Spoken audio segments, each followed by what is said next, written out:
Hello everyone, while DCS is sort of like my wife who wants me to play with her Caucasus and every so often if I'm a good boy will let me plunge deep into her Nevada, Elite Dangerous is more like my long-term mistress, who calls me up every so often, promises me the galaxy and lets me park my ship in her black holes. So whenever the opportunity arises I tell DCS I'm on a business trip and steal away for a dirty weekend with Elite Dangerous. When I first discovered Elite Dangerous, I became Commander Lao B, feared bounty hunter, keeping civilized space free from pirates and those who want just a minute of your time to talk about Jesus.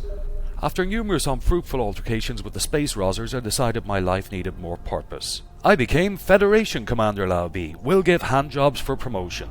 Having done more for intergalactic famine relief than Bob Geldof, and warmed my fingers to the bone giving handjobs with still no sign of a Sol permit, I decided to dedicate my life to a greater purpose. At that moment, Commander Lao B, Space Explorer Extraordinaire, was born. Having had countless adventures with my trusty Viper, I just couldn't bring myself to sell her and buy an asp. So eschewing conventional wisdom, or what's otherwise known as being a complete fuckwit, I added a fuel scoop, pointed her in a random direction, and headed off into the wild black yonder. At first, the future of my new career looked bright and promising. I was discovering more previously untouched places than a Catholic priest cut loose in a daycare centre. I was also very much keeping to the golden rule of exploration, which is, after 3 or 4 of those, one must find one of these to replenish fuel. Unfortunately, due to a combination of circumstances involving a cartographic error, whiskey and steam chat, I found myself completely lost and completely without enough fuel to make my jump to the next suitable star.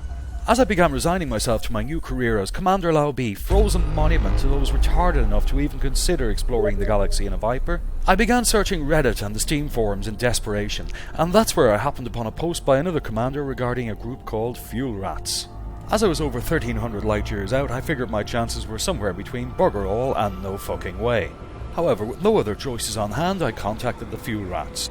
To my complete joy and surprise, they accepted the mission, advised I shut down everything else except life support, and log out until they arrived in my system. Within half an hour I was advised to log back in and discovered that 3 Fuel Rats were dutifully hurtling across the galaxy to save my sorry ass. They asked me to activate my beacon and wing, which of course I had forgotten in my absence from Elite Dangerous, so they had to hold my hand through that process too. Finally winged up with my 3 saviours, they began to shower me with fuel like I was the female lead in some sort of space bukkake movie. The purpose of this video is a big thank you to the Fuel Rats, and a special thank you to my saviours, Commanders Dystopia, Stormpike and Zarozenia, without whom I would be just a frozen corpse in some faraway star system. My message to everyone else is, don't be a tool. Plan your trip and plan it well. However, if like me you are a tool, the Fuel Rats will do their best to save you. As it's the holiday season, I would implore you that if you've any spare cash lying around, you should make a donation to the Fuel Rats. I understand that there may be an orphanage in Bangladesh in danger of being wiped out by a wildfire. However, there'll be another one next year in exactly the same predicament for you to give to. But the Fuel Rats who selflessly scour the galaxy saving retards like me from certain death are definitely much more worthy recipients of your spare change. All that's left to say is, thank you very much for watching, a big thank you to the Fuel Rats, and please don't forget to dislike or tell me to go fuck myself below.